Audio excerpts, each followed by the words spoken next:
اليوم أكملت لكم دينكم وأتممت عليكم نعمتي ورضيت لكم الإسلام دينا।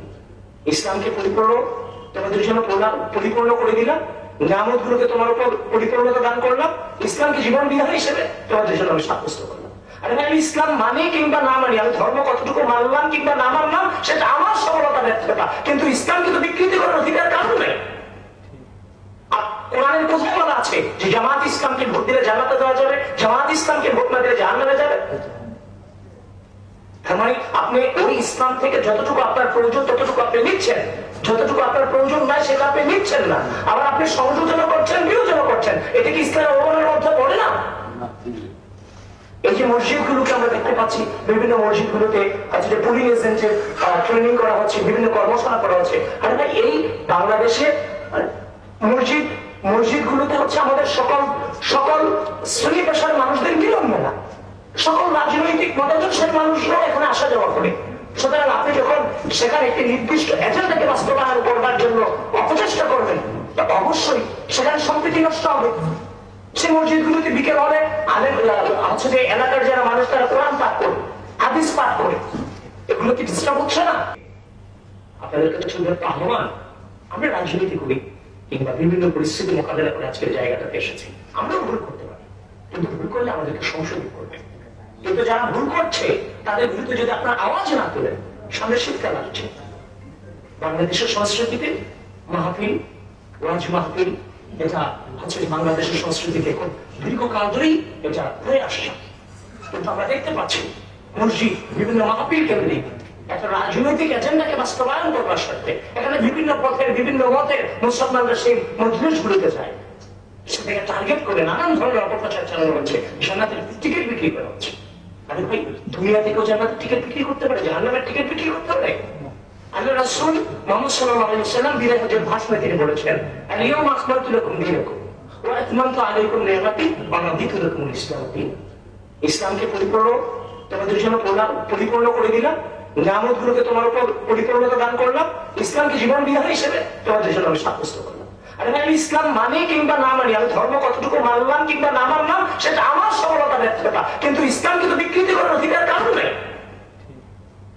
কোরআনের কোথায় বলা আছে যে জামাত ইসলামকে ভোট দিলে জান্নাতে যাওয়া যাবে, জামাত ইসলামকে ভোট না দিলে জাহান্নামে যাবে?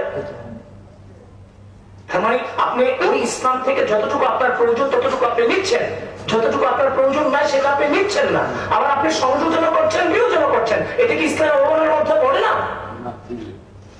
এই যে মসজিদগুলোকে আমরা দেখতে পাচ্ছি, বিভিন্ন মসজিদগুলোতে আজকে পুলিং এজেন্টের ট্রেনিং করা হচ্ছে, বিভিন্ন কর্মশালা করা হচ্ছে। আরে ভাই, এই বাংলাদেশে মসজিদগুলোতে হচ্ছে আমাদের সকল শ্রেণী পেশার মানুষদের মিলন মেলা, সকল রাজনৈতিক মতাদর্শের মানুষরাও এখানে আসা যাওয়া করে। সুতরাং আপনি যখন সেখানে একটি নির্দিষ্ট এজেন্ডাকে বাস্তবায়ন করবার জন্য অপচেষ্টা করবেন, অবশ্যই সেখানে সম্প্রীতি নষ্ট হবে। সে মসজিদগুলোতে বিকেল হলে হচ্ছে যে এলাকার যারা মানুষ তারা কোরআন পাঠ করে, হাদিস পাঠ করে, এগুলো কি ডিস্টার্ব হচ্ছে না? আপনি আমার মসজিদে কি জন্য বসছেন? শরিয়া আইন বাস্তবায়ন করবার জন্য না। আপনি ওখানে বসছেন আপনি ক্ষমতায় যাওয়ার জন্য, ইসলামকে ব্যবহার করবার জন্য।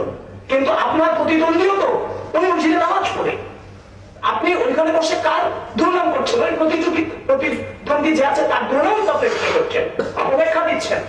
এই সম্পর্কে নষ্ট হবে না। সুতরাং বাংলাদেশের সেই সরকার আছে, আমি আপনাদের আজকের এই গুরুত্বপূর্ণ বৈঠক থেকে সরকারের প্রতি অনুরোধ আহ্বান জানাতে চাই, মসজিদ কেন্দ্রিক প্রচলিত যে রাজনৈতিক সংস্কৃতিগুলো, মসজিদের যে সমাজে যে সম্প্রীতি নষ্ট হওয়ার সম্ভাবনা দেখা দিয়েছে, সেক্ষেত্রে আনুষ্ঠানিকভাবে মসজিদ কেন্দ্রিক যে রাজনৈতিক এজেন্ডা বাস্তবায়ন করার অপচেষ্টা চালানো হচ্ছে সেটাকে আপনারা প্রকাশ্যে নিষিদ্ধ ঘোষণা করুন। প্রিয় বন্ধুগণ, আজকে সাম্রাজ্যবাদী পৃথিবী জুড়ে যত আধিপত্যবাদী শক্তিগুলো আছে, এগুলো চায় বিভিন্ন রাষ্ট্রগুলোতে পুতুল সরকার বসিয়ে সেই রাষ্ট্রকে নিয়ন্ত্রণ করবার জন্য। বাংলাদেশ বিগত 15 বছর ধরে এই আধিপত্যবাদী অপশক্তির খবরে পড়ে পুরো জেনারেশনটা ধ্বংস হয়ে গেছে। সুতরাং আপনাদেরকে সজাগ দৃষ্টি রাখতে হবে যে অপব্যাখ্যাগুলো দেওয়া হচ্ছে, ইসলাম সম্পর্কে যে অপব্যাখ্যা দেওয়া হচ্ছে, আধিপত্যবাদী অপশক্তিদের সাথে হাত মিলিয়ে যারা আবারও ক্ষমতার আসার সম্পর্কে, বাংলাদেশে কোনো দিল্লিপন্থী মানুষ ক্ষমতা আসতে পারবে না। কোন পেনপন্থী মানুষ বাংলাদেশে ক্ষমতা আনতে পারবে না। বাংলাদেশের মানুষ বাংলাদেশিদেরকে ক্ষমতার বসরে বসাবে বাংলাদেশের ভোটের মধ্য দিয়ে।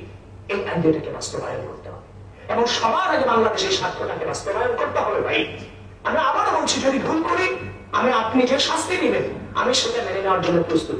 আমি ভুল করেছি, আপনি আমাকে খুঁজে অ্যারেস্ট করার প্রয়োজন নাই। আমি নিজেই নিজের ভুল শুধরানোর জন্য আমি আমার জায়গা চলে যাই। আমি সেই মানুষকে ধারণ